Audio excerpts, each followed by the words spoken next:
couple of changes to your side with, I guess, Scott Thompson, Kane Turner?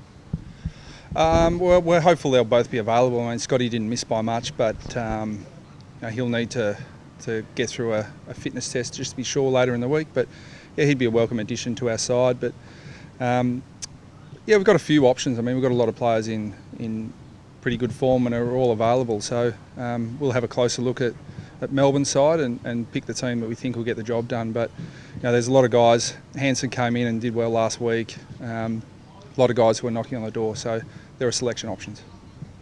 A couple of the golden oldies performing very well early in the season, Brad, Daniel Wells and Jared Waite.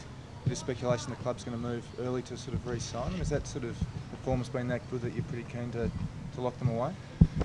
Oh, Cameron Joyce looks at all the contracting and the list management side of things, but they're in great form. I mean, it's really pleasing that most of our players are playing well, but we don't think we're necessarily shooting the lights out as a team. So we'll keep working on the team aspect and the contracting side of things. I'll leave to Joyce here because he's done it very well over the last few years.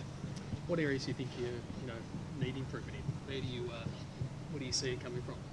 I think it's everywhere. I mean, we've certainly got a pretty good balance at the moment between our attack and defence, and the contested ball and the clearance area is going pretty well for us. But it's just putting it all together. I mean, the really pleasing thing is that we're doing a lot of things right, but we're still not playing our very, very best footy, and I think it's a sign of a good side that you can win and be really pleased with that, but still acknowledge you've got a lot of work to do. How far off are you from that very, very best, do you think? I'm not sure. We'll just keep working at it.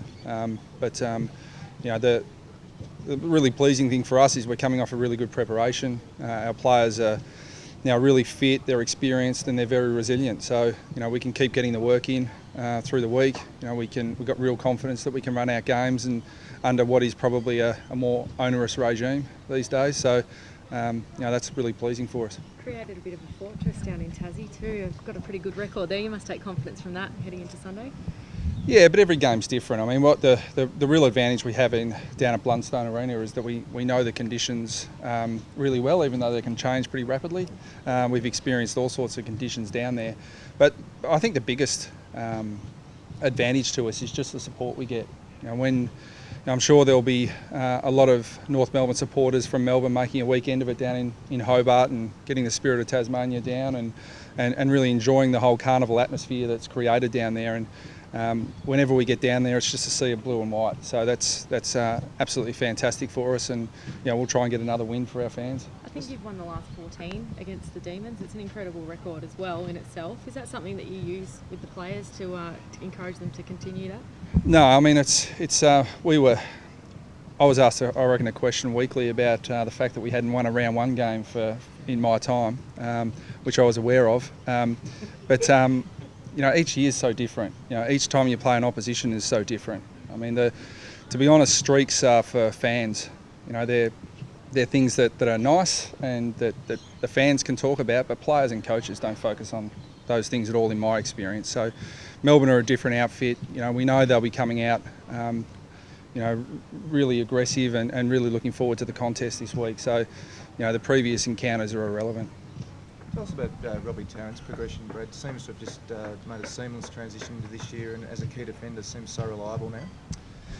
Yeah, we've always had great confidence in Robbie's ability. It's just the challenge of getting him out on the park on a regular basis, and now that he's starting to string a lot of games together, he's doing what we always had faith that he would do. He's a really important part of not only our back six, but he's an important part of the leadership of our football club. So we're really pleased for him, and I'm really confident his best footy's ahead of him. Is it hard to prepare for the D's, given that the gap between their best and their worst still seems to be quite large? Not really. You just prepare for the best. I don't think anyone, we certainly don't go in preparing for the opposition's worst. We expect them to be really fierce, and their NAB challenge form was really positive. I don't think they dropped a game through the NAB challenge, and they looked like they had some slightly different ways of moving the ball and setting up, and we'll just plan for their best and hope we can counter that. Drew wrote a story about Jared Waite last week. Can you tell me what influence Drew has had in terms of Waite and even Ben Brown, the way they go about it? Yeah, and I'd extend that to Robbie Tarrant. to Sam Durden, to Ben Mackay.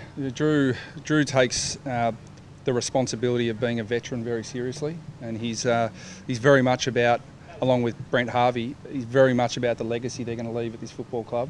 And we all know the deeds that Drew gets done on field, but it's the work he does off field, mentoring not only young players like Durden and Mackay, but senior players like Wadey. And Drew was really excited by the different dimension that Wadey could bring to our forward half, and so it was in his interest to make sure that Wadey fit in really well. But he's just the legacy piece for Harvey and Petrie is really important to them. It's important to us.